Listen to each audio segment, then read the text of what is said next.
الحمد لله نحمده ونستعينه ونستغفره ونؤمن به ونتوكل عليه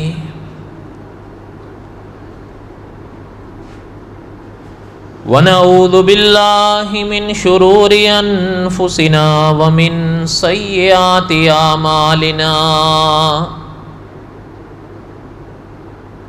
من يهده الله فلا مضل له ومن يضلله فلا هادي له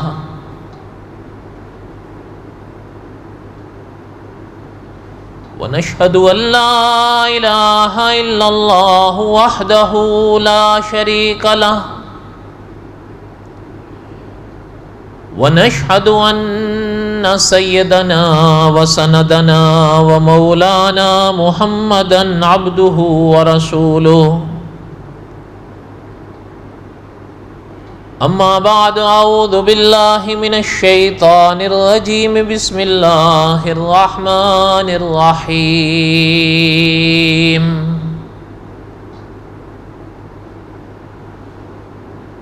الف لام را تلك آیات الکتاب المبین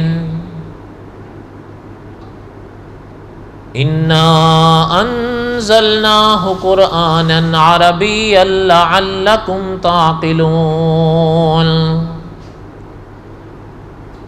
نحن نقص عليك احسن القصص بما اوحینا الیک هذا القرآن وَإِن كُنْتَ مِن قَبْلِهِ لَمِنَ الْغَافِلِينَ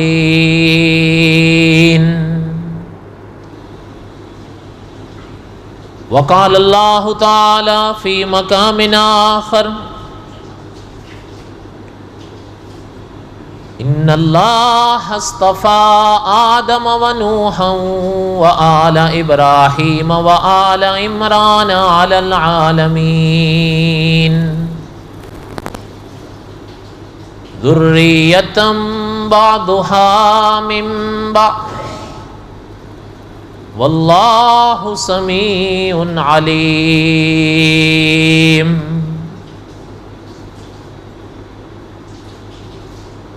وقال النبي صلى الله عليه وسلم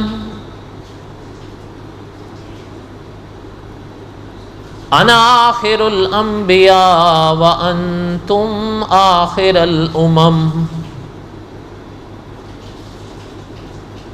وقال النبي صلى الله عليه وسلم من قال لا اله الا الله دخل الجنة صدق الله العظيم وصدق رسوله النبي الكريم ونحن على ذلك لمن الشاهدين والشاكرين والحمد لله رب العالمين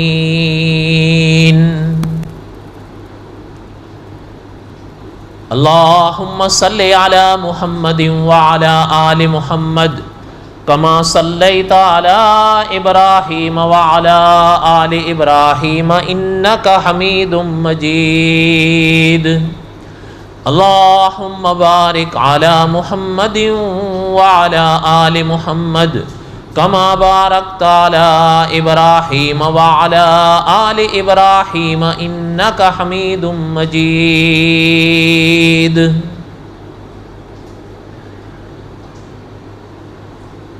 ہمہ قسم کی حمد و ثنا اللہ ذات لم یزل لا یزال کی پاک ذات کے لیے، صدق دل سے لا تعداد مرتبہ درود و سلام امام الانبیاء حضرت محمد رسول اللہ صلی اللہ علیہ وسلم کی پاک ذات کے لیے۔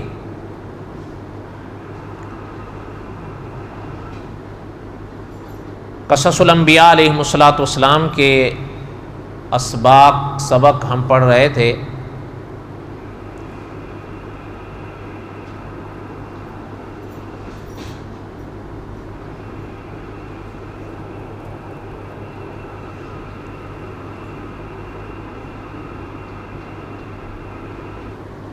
اور آج بھی اسی سلسلے کی آگے کڑی پڑھنی ہے انشاءاللہ۔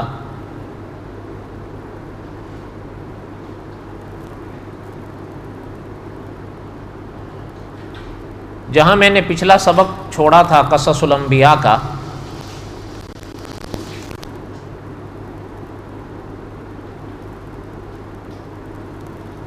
حضرت موسیٰ علیہ السلام کے ساتھ جو جادوگروں کا مقابلہ ہوا، اللہ تعالیٰ نے حضرت موسیٰ علیہ السلام کو فتح نصیب فرمائی، اور جادوگروں کو اللہ تعالیٰ نے توبہ کی توفیق بخشی، ہدایت نصیب فرمائی، اور انہوں نے ایمان قبول کیا۔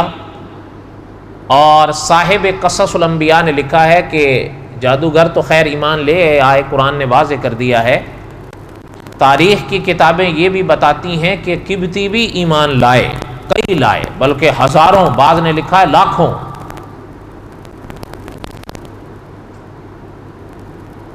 لیکن انہوں نے اپنے ایمان یا اپنے عقیدے کو ظاہر نہیں کیا۔ ظاہر بات ہے، بہرحال فرعون کا ایک رعب، ایک ڈر تو تھا نا، اور اس میں کوئی شک نہیں کہ بعض اکابر کا فیصلہ یہ ہے کہ زمین کے اوپر اس سے بڑا ظالم تاریخ میں نظر نہیں آتا۔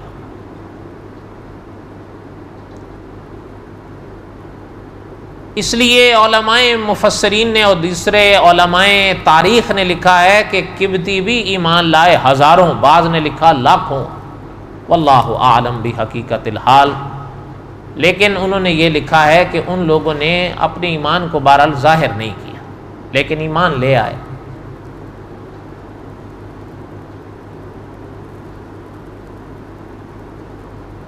اس کے بعد جادوگروں کے ساتھ کیا ہوا وہ ہم نے کچھ اختصار کے ساتھ اس درس میں پڑھ لیا۔ اس کے بعد علماء نے ایک اور تاریخ کا حصہ لکھا ہے، وہ یہ کہ حضرت آسیہ یہ فرعون کی بیوی تھیں، اور اس سابقہ درس کے آخر میں نے عرض کیا تھا کہ ان تک اطلاعات تو آ رہی تھیں کہ کیا ہو رہا ہے باہر، چونکہ ملکہ تھیں، اور پھر ان تک یہ خبر بھی آئی کہ اللہ ذوالجلال والاکرام نے ان جادوگروں کے مقابلے میں حضرت موسیٰ کو فتح نصیب کی ہے، اور جادوگروں کو اللہ تعالیٰ نے توبہ کی توفیق بخشی۔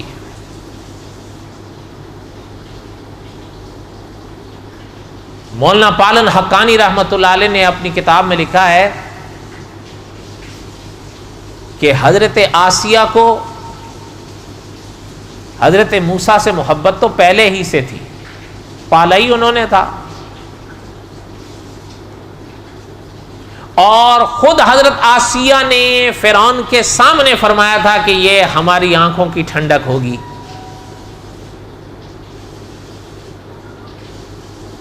تو مولانا پالن حقانی رحمۃ اللہ علیہ نے لکھا ہے کہ جب یہ بات پتہ چلی حضرت آسیہ کو، تو پھر حضرت آسیہ نے ایمان کا کھل کر اظہار کیا۔ انہوں نے پھر اپنے عقیدے کو چھپایا نہیں، پھر ظاہر کر۔ یہ ہر ایک کی ہمت تو نہیں ہوتی۔ اچھا، یہ بھی ایک بڑی بات ہے کہ سرور کونین صلی اللہ علیہ وسلم نے احادیث طیبہ میں، حضور کے فرامین آپ پڑھیں، حضور صلی اللہ علیہ وسلم کے ایک فرمان میں حضور نے حضرت آسیہ کو کامل الایمان قرار دیا ہے۔ اچھا، اب ذرا سمجھیں نا کہ جن کو حضور کامل الایمان فرمائیں ان کا پھر ایمان کس مقام اور کس درجے کا ہوگا، یہ آپ خود سمجھیں۔ پھر ایک مقام پر صاحب قصص الانبیاء نے لکھا ہے کہ جن کو پیغمبروں کے دیدار نصیب ہوں، جن کو پیغمبروں کی صحبتیں نصیب ہوں، ان کے عقیدے پہاڑوں سے زیادہ مضبوط ہو جاتے ہیں۔ حضرت موسیٰ سے عقیدت تو پہلے بھی تھی، تو پھر عقیدے مضبوط کیسے نہ ہوں؟ آپ خود ذرا تصور فرمائیں کہ جن کے لیے حضور کامل الایمان کے جملے ارشاد فرمائیں، ان کا ایمان کس مقام کا ہو۔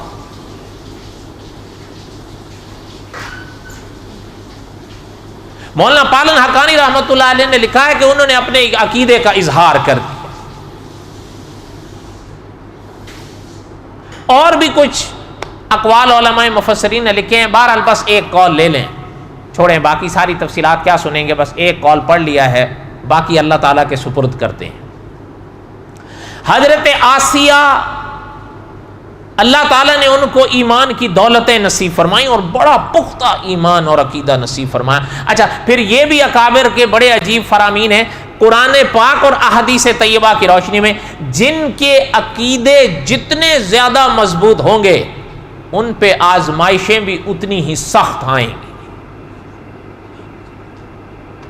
یہ شان ہے اللہ کی، جتنے زیادہ، یہ اکابر کا فیصلہ ہے قرآن پاک اور احادیث طیبہ کی روشنی میں، بڑے بڑے اکابر نے یہ بات لکھی ہے، جن کے عقیدے جتنے زیادہ مضبوط ہوں گے نا، ان پر آزمائشیں بھی اتنی ہی سخت آئیں گی۔ ہم نے کہیں سابقہ درس میں پڑھا تھا، ممکن ہے آپ کو یاد ہو کہ علماء تاریخ لکھتے ہیں اسی فرعون کے بارے میں، جس کے واقعات ہم کہیں نہ کہیں پڑھ رہے ہیں، اس کے بارے میں بعض علماء تاریخ لکھتے ہیں۔ قرآن پاک تو ان ابحاث سے بحث نہیں کرتا، قرآن کی تو اپنی شان ہے۔ بعض علماء تاریخ لکھتے ہیں کہ پرانی کتابوں میں یہ جملے ملتے ہیں کہ 4 صدیوں کی زندگی اس نے پائی تھی، اور وہی علماء تاریخ لکھتے ہیں کہ وہی پرانی کتابیں یہ بھی کہتی ہیں کہ 4 صدیوں میں کبھی اس کے سر میں درد تک نہیں ہوا۔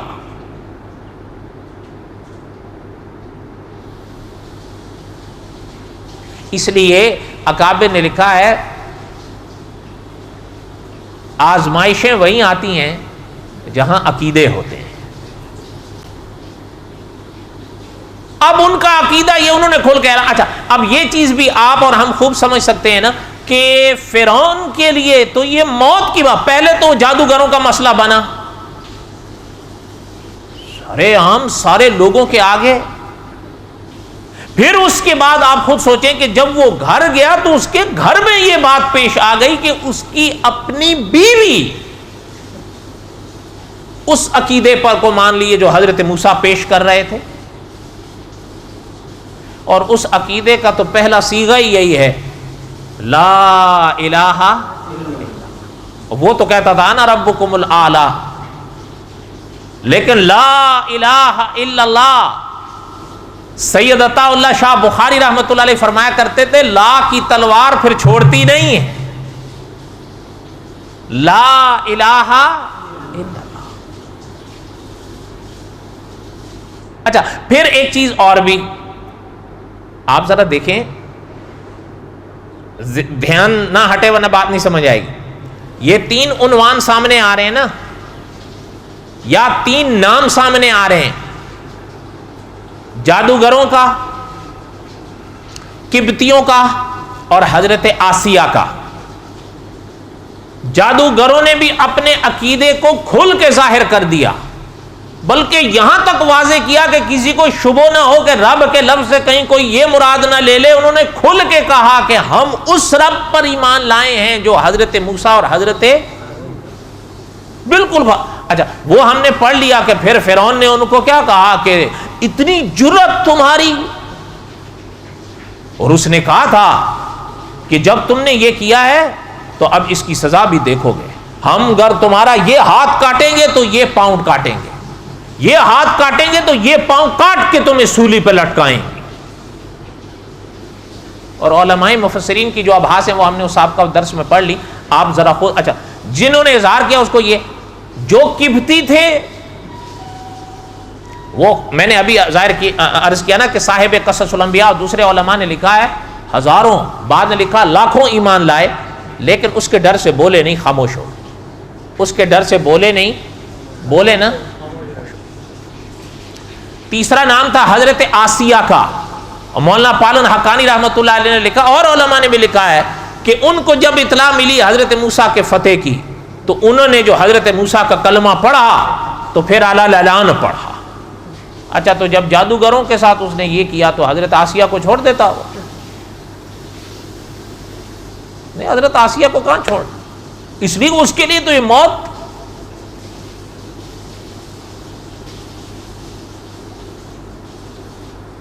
وَضَرَبَ اللَّهُ مَثَلًا لِّلَّذِينَ آمَنُوا امْرَأَتَ فِرْعَوْنَ، اللہ نے ایمان والوں کے لیے حضرت آسیہ کی مثال بیان فرمائی۔ اللہ نے فرمایا ہم ایمان والے بندوں کے لیے فرعون کی اہلیہ کی مثال بیان کرتے ہیں۔ اچھا اب ذرا سمجھے نا آپ اس بات کو کہ حضرت آسیہ کے مقام کو بھی سمجھتے جائیں کہ جن کی مثال اللہ تعالیٰ ایمان والوں کے آگے بطور نمونے کے پیش کر رہے ہیں، ان کا عقیدہ ایمان کس مقام کا ہوگا اور اللہ کے ہاں ان کا کیا مقام ہوگا، یہ آپ خود سمجھیں۔ صحیح بات ہے یا نہیں؟ بولو تو صحیح۔ روزہ تو نہیں ہے آپ لوگوں کا؟ اچھا میں نے کہا کہ شاید جمعے کا روزہ رکھا ہوا ہوگا۔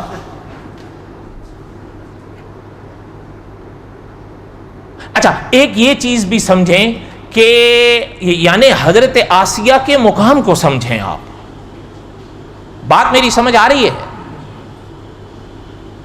یعنی اللہ تعالیٰ کے فرمان کی جملوں پر غور فرمائیں، یہ نہیں کہ میں کوئی وہ کر رہا ہوں یعنی بناوٹ کا، نہیں۔ وَضَرَبَ اللَّهُ مَثَلًا لِّلَّذِينَ آمَنُوا امْرَأَتَ فِرْعَوْنَ، اللہ نے فرمایا ہم بیان کرتے ہیں ایماندار بندوں کے لیے فرعون کی اہلیہ کی مثال۔ اچھا یہ تو کہیں سابقہ درسوں میں ہم نے پڑھا اور سمجھ لیں نا آپ کہ الحمد کی الف سے لے کر والناس کے سین تک قرآن حضرت مریم کے سوا کسی خاتون کا نام،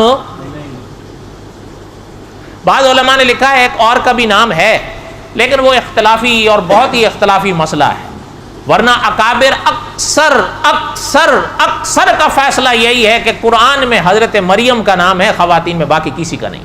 تذکرے ہیں، نام حضرت آدم کے ساتھ حضرت حوا کے تذکرے ہیں، نام نہیں۔ حضرت نوح کے ساتھ ان کی اہلیہ کے تذکرہ، نام نہیں۔ حضرت لوط کے ساتھ ان کی اہلیہ کا تذکرہ، نام نہیں۔ حضرت ابراہیم کی اہلیہ کے تذکرے ہیں، نام۔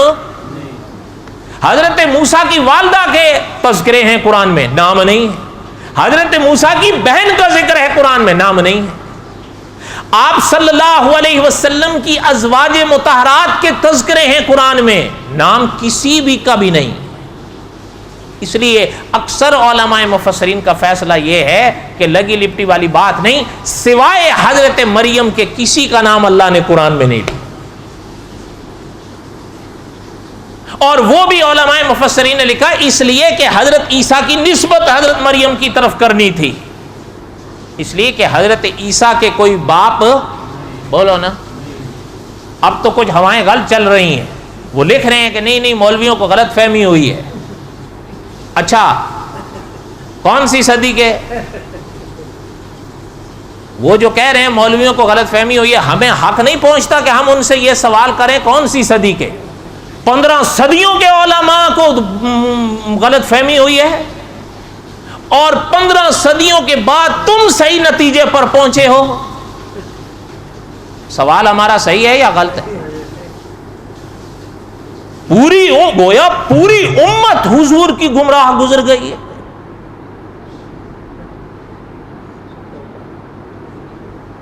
بہرحال یہ ابحاث انشاءاللہ اللہ نے زندگی دی تو قصص الانبیاء کے آخر میں آئیں گے، حضرت عیسیٰ کے باب میں۔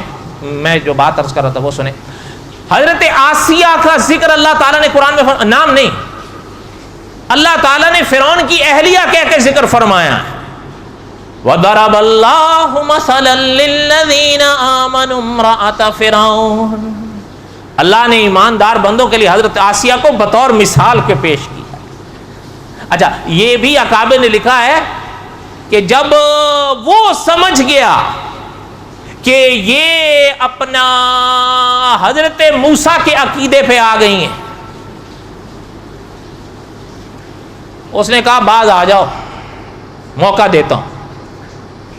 حضرت آسیہ نے فرمایا جب ایمان قبول کر لیا تو اب کیا باز آنا۔ اچھا، ہمارے بعض اکابر نے عجیب فیصلے کیے ہیں کہ اللہ تعالیٰ اپنی پناہ نصیب فرمائے، جنہوں نے ایمان کی حلاوت کو نہیں چکھا وہ نہیں سمجھے ایمان کی قدروں کو، لیکن جنہوں نے ایمان کی حلاوتوں کو چکھا ہے وہ کٹے ہیں لیکن ایمان کو چھوڑا نہیں ہے۔ حضور کے صحابہ کی مثالیں دے، آج بھی سیدنا بلال کہہ دیں، سیدنا بلال رضی اللہ تعالیٰ ان کے قربانیاں، ان پر جو مصائب گزرے وہ آج بھی تاریخ میں روشن ہے۔ انہوں نے مصیبتیں جھیلی، صبر کیا یا عقیدہ چھوڑا؟ حضرت صہیب اور بڑے بڑے اکابر۔ لیکن میں نے پہلے عرض کیا کہ جب عقیدے مضبوط تھے تو آزمائشیں ایسی آتی تھیں، لیکن جب آزمائشیں ایسی آتی تھیں تو پھر اللہ کی قدرتیں اور نصرتیں بھی ویسے ہی آتی تھیں۔ آپ دیکھیں، یعنی تاریخ یہ بتاتی ہے، حضور کی ایک صحابیہ تھی حضرت زنیرہ، نام میں کوئی غلطی ہوئی تو میری طرف سے ہوگی، رضی اللہ تعالی عنہا، اور یہ یورپ سے تھیں، یعنی ایمان قبول کیا، اپنے مقام پر نظر چلی۔ اچھا، جب نظر چلی گئی تو علماء تاریخ لکھتے ہیں کہ جو مشرکین تھے نا، انہوں نے کہنا شروع کر دیا کہ لات و عزا کی نوبت پڑی ہے تجھ پہ، تو نے چھوڑا ہے نا ہمارے مذہب کو اور تو کہتی ہے لا الہ، اس لیے لات و عزا کی نوبت پڑی ہے تجھ پہ۔ نظریں تھے، لات اور عزا ایک تھے یا دو؟ بولو تو صحیح، دو تھے نا، لات اور عزا دو تھے۔ آنکھیں انسان کے چہرے میں کتنی ہوتی ہیں؟ کہیں تیسری آنکھ تو نہیں ہے آپ لوگوں کی؟ ہاں، اچھا، میں نے کہا کیا بتاؤ بھائی، ہانگ کانگ ہے، کچھ بھی ہو سکتا ہے۔ دو آنکھیں، دونوں نے کہا ایک لات لے گیا دوسری عزا لے گیا، اللہ تعالیٰ معاف فرمائے۔ کا کہنا لات اور عزا کی نوبت۔ اچھا، حضرت زنیرہ کو جلال آیا، انہوں نے کہا بکواس کر رہے ہو، لات ہو یا عزا ہو ان کے قبضے میں نہ نفع ہے نہ نقصان ہے۔ اچھا، ان کے یہ جملے کہنے کی دیر تھی، علماء تاریخ نے لکھا ہے اللہ کو ان کا یہ جواب اتنا پسند آیا، اللہ نے ان کے دونوں آنکھوں کے نور کو اسی وقت روشن کر دیا۔ مولانا نور الحسن بخاری رحمۃ اللہ علیہ گزرے آپ کے ملک میں، ان کی کتاب ہے مظلوم صحابہ کی داستانیں، اس میں ہے یہ واقعہ، اور انہوں نے یہ واقعہ علامہ ابن حجر اسقلانی رحمۃ اللہ علیہ کے حوالے سے لکھا۔ بہرحال یہ تو کئی سال پہلے، میرے حال میں 5-7 سال پہلے کہیں پڑھا، پتہ نہیں کیسے یاد آ گیا مجھے۔ بہرحال کوئی بے ربط بات نہیں، موقع پہ یاد آئی ہے، یاد رہے گی، بولو تو صحیح۔ ہمارے اکابر نے تو صحابہ کے موضوع کو مستقل رکھا ہے، جیسے مولانا نور الحسن بخاری رحمۃ اللہ علیہ کا موضوع ہی صحابہ ہوتا تھا۔ اچھا، ہمارے جن کی کتاب ہدایت کی چراغ ہم یہ پڑھ رہے ہیں جمعے کے بیانات میں، ان کی ایک مستقل کتاب ہے صحابہ کی یادیں۔ بہرحال جو بات عرض کر رہا تھا کہ انہوں نے کہا، حضرت آسیہ نے فرمایا کہ جب ایمان قبول کر لیا تو اب کیا، بس بات ختم۔ کہا میں موقع دے رہا ہوں، نے کہا بس ہو گیا جو ہم نے کرنا۔ اچھا، اب پہلے تو اس نے کوشش کی، وہ نہیں مانی، جب نہیں مانی اب وہ ظلم پر اترا، اس لیے کہ میں نے پہلے عرض کیا اس کے لیے تو یہ موت تھی نا۔ اس نے اپنا جو اس کے بس میں تھا اس نے کیا، حضرت آسیہ نہیں مانی۔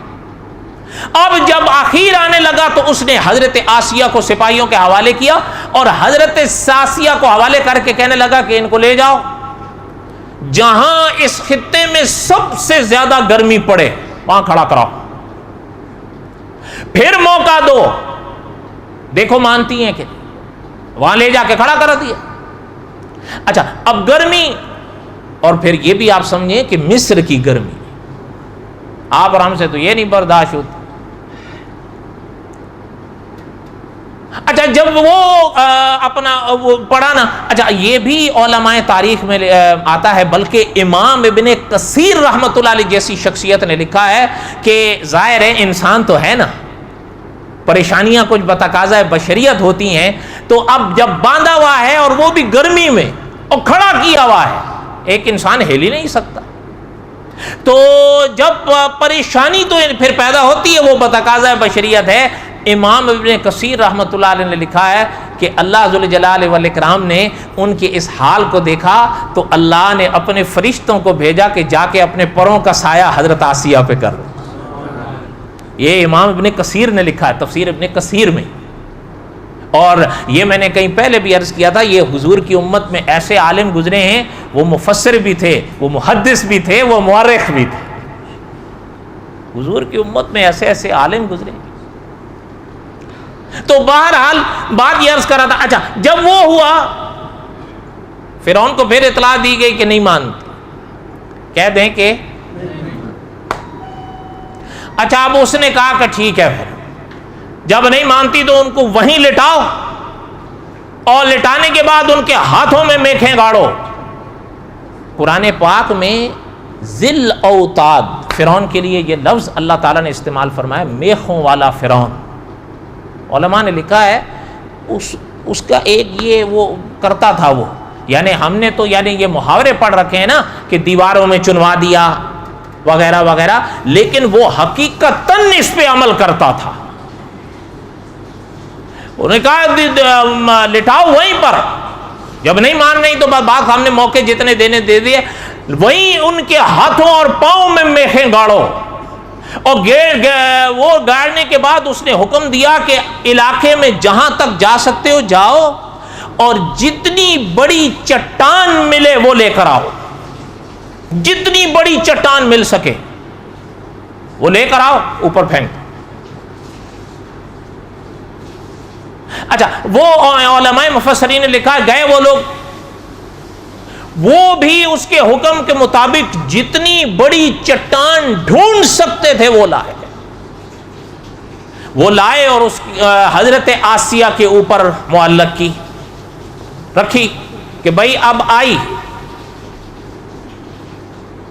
اچھا علماء مفسرین نے لکھا ہے حضرت آسیہ کی نظر اوپر پڑی، اب یہ گرائیں گے ہم،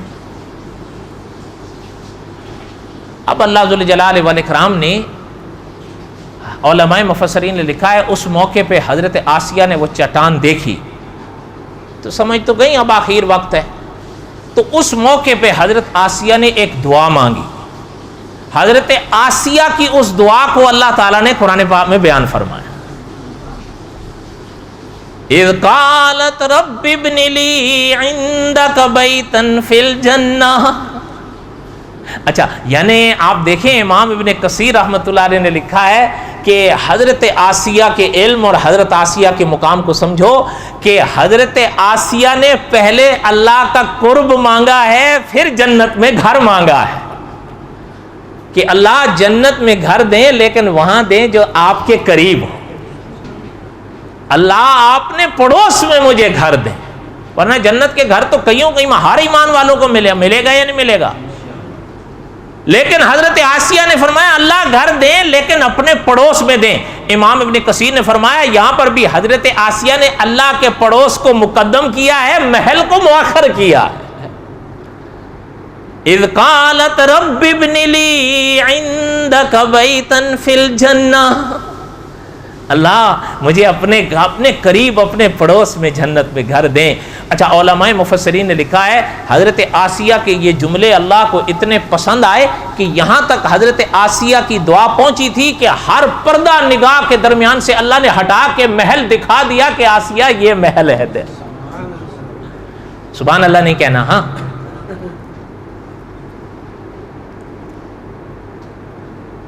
اچھا ایک تو یہ فرمایا، میں نے پہلے عرض کیا جب عقیدے مضبوط ہوتے ہیں تو پھر آزمائشیں بھی سخت ہوتی ہیں، اور جب آزمائشیں سخت ہوتی ہیں اور اس پر جب اللہ کی عنایت سے انسان کھرا اترتا ہے تو پھر اللہ کی عنایتیں بھی بڑی ہوتی ہیں۔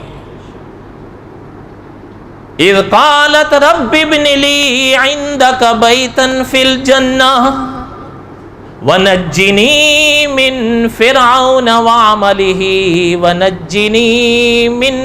وَنَجِّنِي مِنَ الْقَوْمِ الظَّالِمِينَ کہ حضرت آسیہ نے فرمایا اللہ فرعون سے، اس کے عمل سے، اس کی ظالم قوم سے تو نجات نصیب فرما۔ اب دعا مانگ لی نا،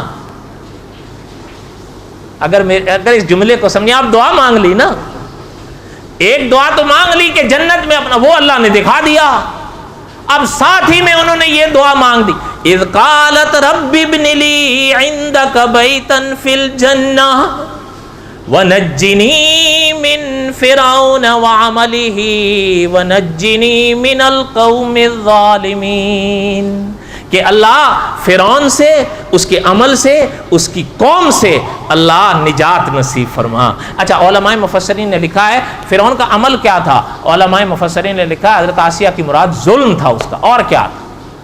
اور اس کی قوم بھی بڑی، حضرت آسیہ نے پوری قوم کو ظالم قرار دیا اس دعا میں، اتنی ظالم، اس کی ہر بات میں ہاں، ہر بات میں ہاں۔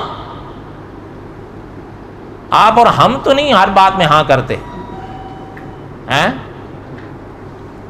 ہر بات میں ہاں نہیں کرنی چاہیے، ہاں ورنہ آپ اور ہم بھی اس میں شامل ہو جائے کریں۔ اذ قالت رب ابن لی عندک بیتا فی الجنہ ونجنی من فرعون وعملہ ونجنی من القوم الظالمین۔ اچھا جب بس یہ دعا مکمل کرنے کی دیر تھی، انہوں نے وہ چٹان جو چھوڑی سیدھی آئی حضرت آسیہ پر، لیکن یہ بھی علماء مفسرین نے لکھا ہے کہ چٹان آنے سے پہلے پہلے اللہ نے حضرت اسرائیل کو فرمایا کہ حضرت آسیہ کی روح کو قبض کر۔ چٹان آئی تو خالی وجود پر آئی، حضرت آسیہ کی روح کو اللہ نے پہلے ضبط کر دیا۔ یہ علماء مفسرین نے اس پاک آیت کی تفسیر کے موقع پر لکھا ہے۔ بات سمجھ آئی؟ اور بولو تو صحیح۔ اچھا ایک چیز اور آپ سے عرض کروں، میں نے پہلے کہا اگر میرے ساتھ اس جملے کو تھوڑا سا غور سے سنیں، جب عقیدہ مضبوط ہے تو آزمائشیں بھی سخت ہوتی ہیں، اور جب آزمائشیں سخت ہوتی ہیں تو اللہ کی طرف سے عنایتیں بھی، فرعون بھی دیکھا آپ نے اور اس کا یہ ظلم بھی دیکھا، اور حضرت آسیہ کا صبر بھی دیکھا، ٹھیک ہے؟ بولو تو صحیح۔ اس دنیا میں حضرت آسیہ کا شوہر کون تھا؟ وہ خود قرآن میں ہے، ابھی میں نے پڑھا ہے، لیکن حضرت آسیہ کے عقیدے کا یہ عوض ہے کہ حضور صلی اللہ علیہ وسلم کی امت کے علماء نے حدیث کی روشنی میں لکھا ہے، یہ تو آپ بھی سمجھ سکتے ہیں نا، حضرت آسیہ آخرت میں کہاں ہوں گی؟ سوچ کے بتاؤ، کوئی شک ہے؟ اور فرعون کہاں ہوگا؟ اس میں بھی کوئی شک ہے؟ اور آپ اور میں کہاں ہوں گے؟ امید ہے نا، کیونکہ ایمان خوف اور امید کے درمیان رہے۔ دنیا میں فرعون رہا، لیکن حضرت آسیہ کے عقیدے کی یہ عوض علماء نے لکھا ہے کہ اللہ نے حضرت آسیہ کے عقیدے کا یہ عوض حضرت آسیہ کو دیا کہ علماء امت نے لکھا ہے کہ جنت میں حضرت فرعون تو جا نہیں سکتا، جنت میں حضرت آسیہ کو اللہ تعالیٰ شوہر کے طور پر حضرت محمد الرسول اللہ کے نکاح میں دیں صلی اللہ علیہ۔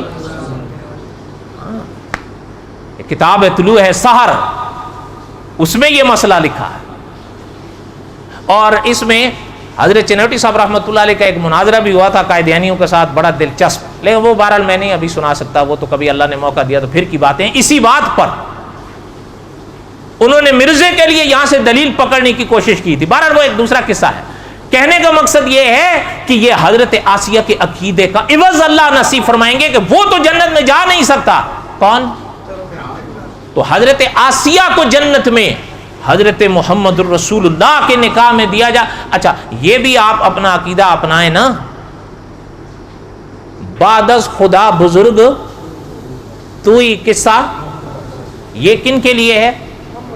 حضور کے لیے ہے نا، تو جنت میں حضور سے مقام پر بھی بڑھ کر کوئی ہوں گے؟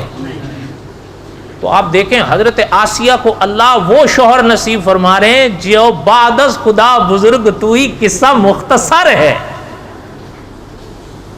اب آخری بات عرض کروں، علماء نے لکھا ہے اللہ نے حضرت آسیہ کے اس واقعے کو مثال کے طور پر کیوں پیش کیا؟ سوال ہے، علماء نے لکھا ہے اس لیے پیش کیا کہ یہ ہر مسلمان مرد اور عورت پر فرض ہے کہ اپنے عقیدے کو کوئی بھی مشکل آ جائے اس طرح سنبھالے جس طرح حضرت آسیہ نے سنبھالا تھا.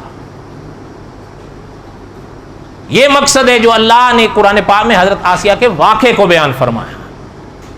اور معاف کیجیے گا، ہم اور آپ سب سے بڑے ڈھیلے ہی عقیدے میں. میں مذاق نہیں کر رہا ہوں، آپ غور کریں گھر جا کر. آپ آج چلیں باقی باتیں چھوڑ دیں، آج آپ اپنے آپ سے بھی اور اپنے کسی دوست سے بھی جس سے بے تکلفی ہو اس سے خالی آج جا کر آپ یہ پوچھیے گا کہ یار عقیدے کا مطلب کیا ہوتا ہے. عقیدہ ایک لفظ ہے نا، اس کا مطلب کیا ہے، معنی کیا ہے. اگر وہ آپ کو بتا دے تو مجھے آ کے بتا دینا جی اس نے بتا دیا تھا. تفصیلات سے مجھے کوئی غرض نہیں ہے. اچھا، حالانکہ یہ بات مانی ہوئی ہے کہ عقیدے کے اوپر انسان کی نجات ہے. اچھا، ہم سب سے زیادہ ڈھیلے ہی اسی میں، بلکہ ہم تو اب عقیدے کی تقاریر سننے کے لیے تیار نہیں ہیں. پڑھنا تو بڑی دور کی بات ہے، پڑھیں گے کیا. اس لیے میں آپ سے بطور دوست کے کہتا ہوں کہ ایسی تقاریر حاصل کرنے کی کوشش کریں جن میں دیکھیں آپ کتابیں نہیں پڑھیں گے، مجھے تجربہ ہے اس چیز کا. پڑھو گے بولو، سوال ہی نہیں پیدا ہوتا، ہو ہی نہیں سکتا، مجھے تجربہ ہے نا جی.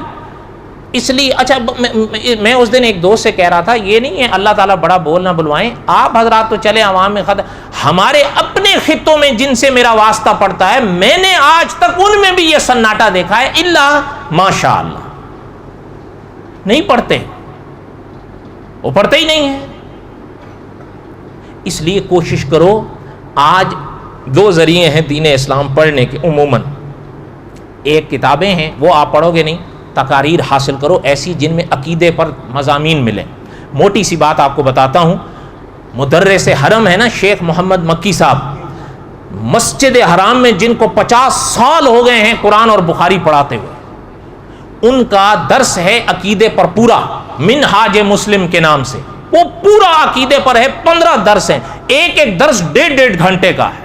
اور آپ کو مزے کی بات بتاؤں، اگر کلمہ طیبہ میرے ساتھ پڑھ لو، لا الہ، اس ایک کلمہ طیبہ پر 6 درس ہیں، 1.5 گھنٹے کا ایک ایک درس ہے.